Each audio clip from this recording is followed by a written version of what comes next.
Good morning students. इसके पहले वाले वीडियो में हम आपको बताए थे समांगी उत्प्रेरण के बारे में, विसमांगी उत्प्रेरण के बारे में। उसके बाद हम आपको बताए थे ऋणात्मक उत्प्रेरण के बारे में, धनात्मक उत्प्रेरण के बारे में और फिर स्व उत्प्रेरण के बारे में। आज के वीडियो में हम आपको काफी इंपॉर्टेंट एंजाइम उत्प्रेरण के बारे में बताते हैं।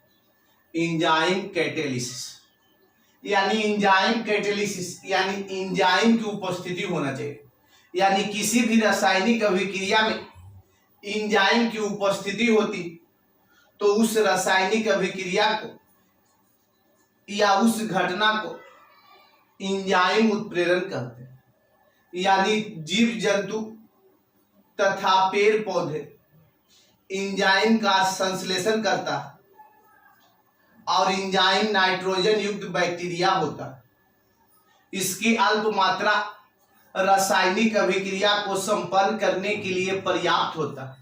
तो पहले एंजाइम उत्प्रेरण के बारे में कि कोई भी रासायनिक अभिक्रिया एंजाइम की उपस्थिति में संपन्न होता है तो उस घटना को एंजाइम उत्प्रेरण कहते हैं। काहे कि बिना एंजाइम की उपस्थिति से संपन्न होगा रासायनिक अभिक्रिया तो वह एंजाइम उत्प्रेरण नहीं कहलाएगा। एंजाइम की उपस्थिति होना जरूरी है और एंजाइम की उपस्थिति में होने वाले रासायनिक अभिक्रिया की घटना को एंजाइम उत्प्रेरण कहते हैं। एंजाइम उत्प्रेरण कहते हैं तो इसमें बताया गया कि जीव जंतु तथा पेड़ पौधे एंजाइम का संश्लेषण करते हैं और एंजाइम करने का अर्थ है नाइट्रोजन युक्त बैक्टीरिया होता है और इसकी अल्प मात्रा कोई भी रासायनिक अभिक्रिया को संपन्न करने के लिए पर्याप्त होता है। तो जानते हैं एंजाइम उत्प्रेरण के बारे में। जीव जंतु तथा पेड़ पौधे एंजाइम का संश्लेषण करता है और एंजाइम नाइट्रोजन युक्त बैक्टीरिया नाइट्रोजन युक्त बैक्टीरिया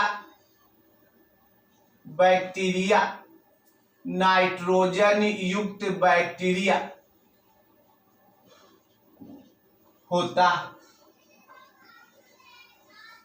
इसकी अल्प मात्रा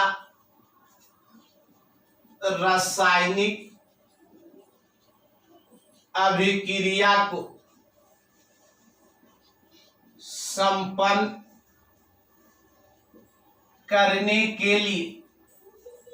संपन्न करने के लिए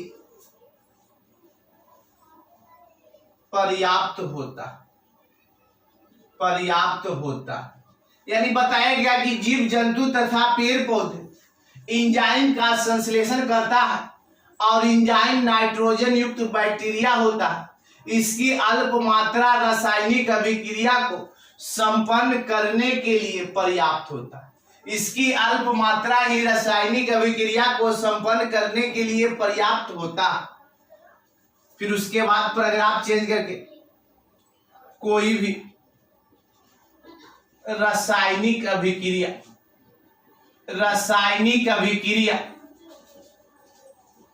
एंजाइम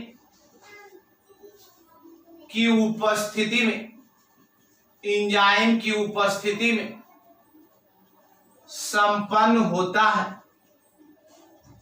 तो इस घटना को एंजाइम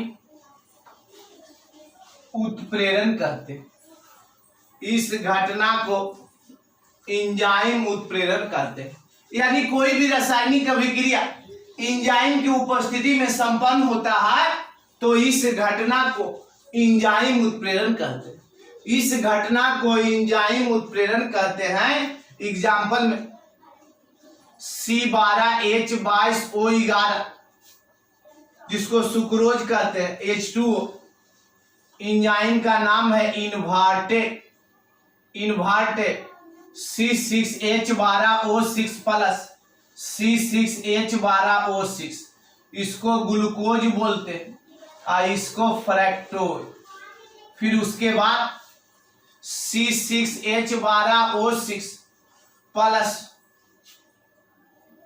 उसके बाद जाइमेन, इंजाइम का नाम है जाइमेन, तो C2H5OH और प्लस CO2, इसको बोलते हैं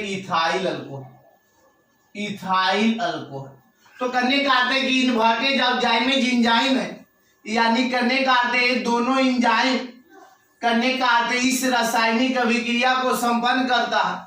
और सुक्रोज, इसको सुक्रोज कहते हैं C12H2211 को, करने का अर्थ है कि इथाइल अल्कोहल में परिणत करता है। तो करने का अर्थ है यह रासायनिक अभिक्रिया इंजाइम की उपस्थिति में संपन्न हो रहा है। किसकी उपस्थिति में संपन्न हो रहा है? इंजाइम की उपस्थिति में संपन्न हो रहा है। तो यह किसका उदाहरण होगा? इंजाइम उत्प्रेरण का। किसका उदाहरण होगा? इंजाइम उत्प्रेरण का होगा। तो लिख देंगे अतः इस रासायनिक अभिक्रिया में इन्वर्टेड तथा जाइमेन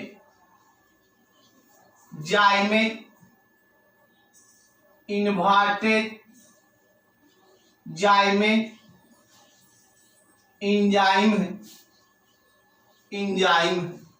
तो करने का अर्थ है कि इंजाइम उत्प्रेरण के बारे में फिर देख लेते हैं कि जीव जंतु तथा पेड़ पौधे इंजाइम का संश्लेषण करता है। जीव जंतु तथा पेड़ पौधे इंजाइम का संश्लेषण करता है और इंजाइम नाइट्रोजन युक्त बैक्टीरिया होता है।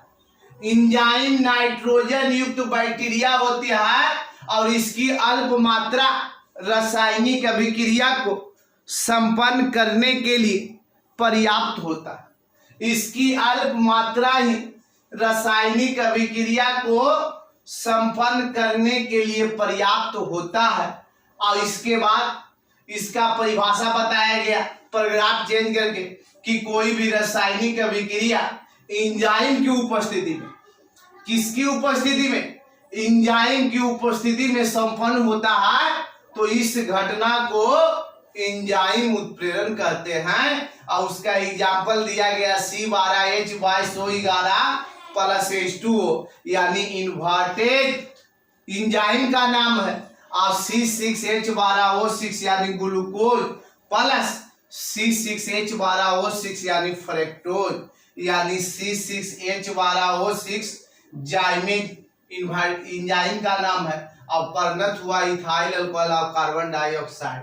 तो इस रासायनिक अभिक्रिया में इन्वर्टेड तथा जाइमेन इंजाइम है, कारण कि दोनों इंजाइम की सहायता से रासायनिक अभिक्रिया संपन्न हुआ। तो अब इस घटना को इंजाइम उत्प्रेरण कहेंगे। इस घटना को इंजाइम उत्प्रेरण कहेंगे। इसी के नाम से इसका परिभाषा स्पष्ट हो जाता है, इंजाइम उत्प्रेरण। यानी कोई भी रासायनिक अभिक्रिया इंजाइम की उपस्थिति में, किसके उपस्थिति में? इंजाइम की उपस्थिति में संपन्न होता है तो इस घटना को इंजाइम उत्प्रेरण कहते हैं। और समीकरण में बताया गया दो इंजाइम इन्वर्टेज और जाइमेन अगर इस रासायनिक अभिक्रिया में उपस्थिति नहीं होगा तो ये रासायनिक अभिक्रिया संपन्न नहीं होगी।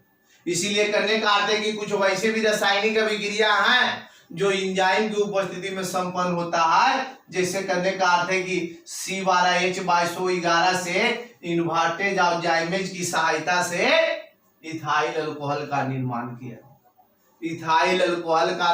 किया गया।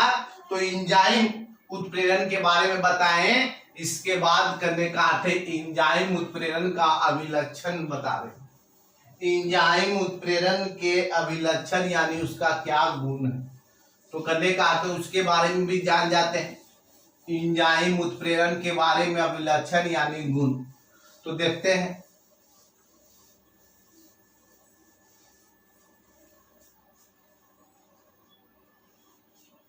एग्जाम्पल में अगला स्टार देके एंजाइम उत्प्रेरण का अभिलक्षण देके डैश, यानी एंजाइम उत्प्रेरण का अभिलक्षण, यानी कहने का अर्थ है कि निम्नलिखित लक्षण है, बारी बारी से अध्ययन करेंगे कि कोई भी रासायनिक अभिक्रिया एंजाइम की उपस्थिति में संपन्न होता है तो एंजाइम का एक अणु प्रतिकारक के 10 लाख अणु को करने का अर्थ प्रति मिनट परिवर्तित करता है, यानी प्रति मिनट परिवर्तित करता है।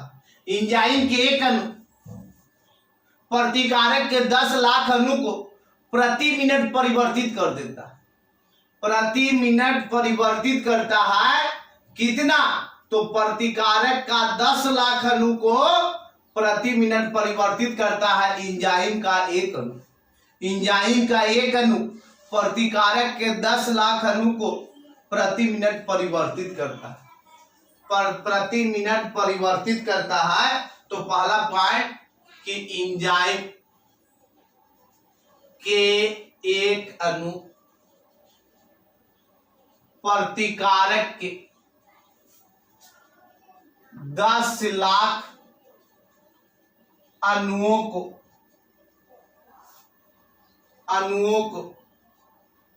प्रति मिनट प्रतिफल के अणुओं में परिवर्तित करता है,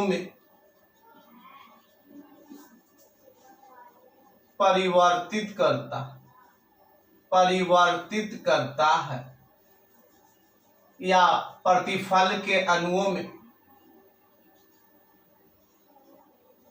प्रतिफल के अणुओं में परिणत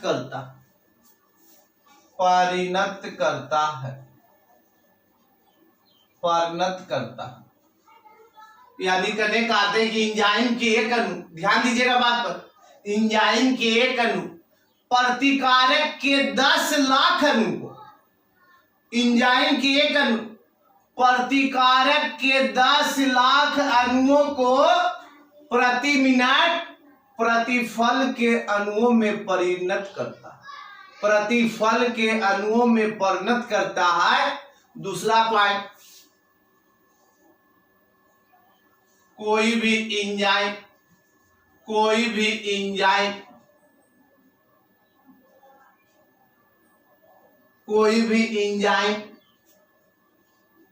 एक ही प्रकार की अभिक्रिया को संपन्न करता है, इसके अलावे दूसरे अभिक्रिया को संपन्न नहीं करता।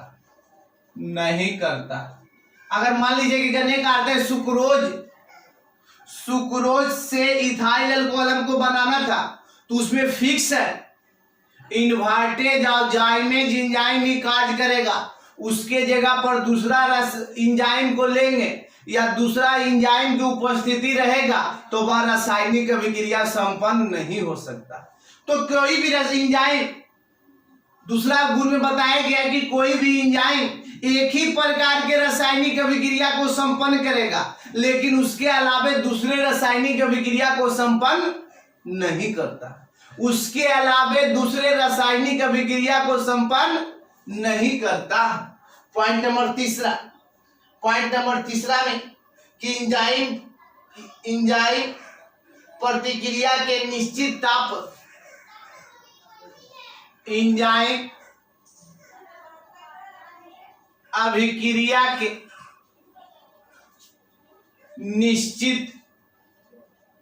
निश्चित ताप संपन्न होता है और उस निश्चित ताप को स्तंभ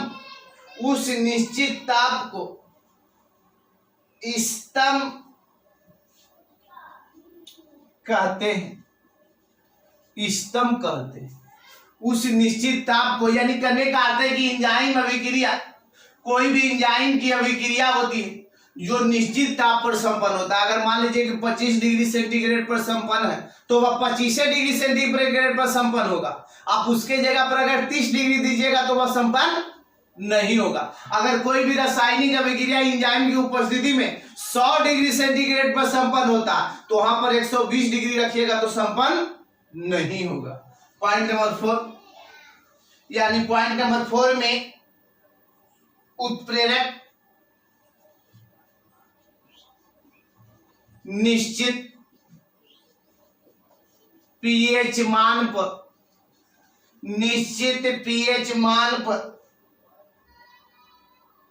अभिक्रिया के दर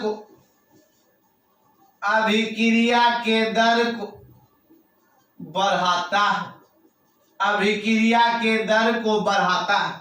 यानी उत्प्रेरक निश्चित पीएच मान पर अभिक्रिया के दर को बढ़ाता है। यानी एंजाइम उत्प्रेरण करने का अर्थ है निश्चित पीएच मान पर अभिक्रिया के दर को बढ़ाता है, घटाता नहीं है। अभिक्रिया के दर को क्या करेगा? बढ़ाएगा। अब पॉइंट नंबर 5 में कि कोई भी उत्प्रेरक रासायनिक अभिक्रिया के कोई भी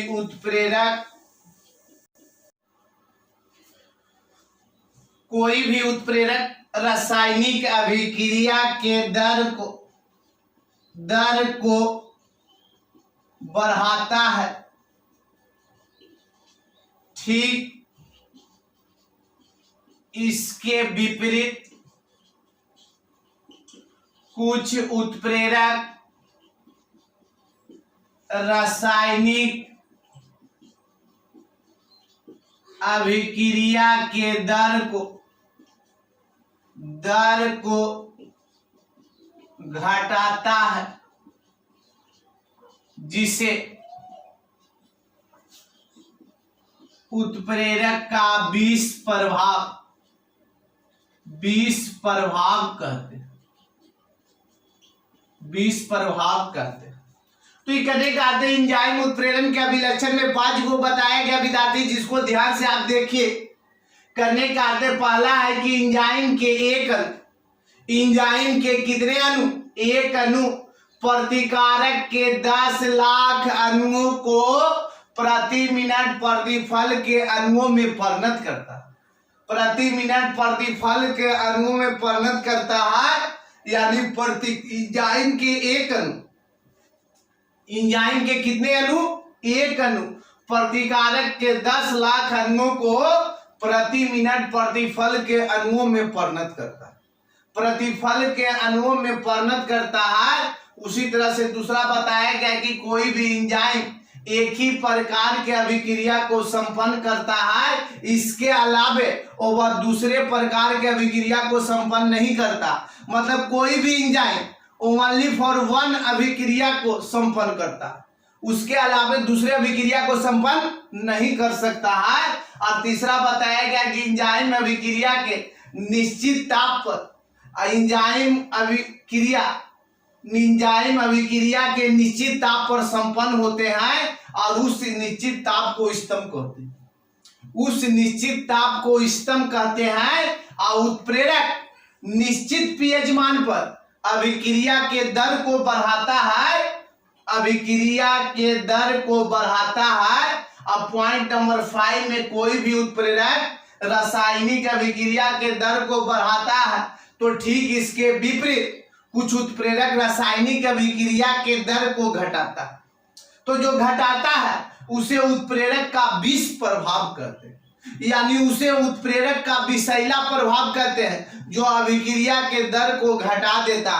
तो आज के वीडियो में हम आपको एंजाइम उत्प्रेरण के बारे में बताएं और एंजाइम उत्प्रेरण के अभिलक्षण के बारे में बताया गया, जो करने का अर्थ काफी इंपॉर्टेंट माना जाता है, परीक्षा में बार बार पूछता है। तो आज हम आपको इस वीडियो में एंजाइम उत्प्रेरण के बारे में बताएं, जिसको आप ध्यान से करने का अर्थ देखिए, समझिए और फिर करने का अर्थ है कि कल वाला वीडियो में हम आपको इसके आगे बताएंगे।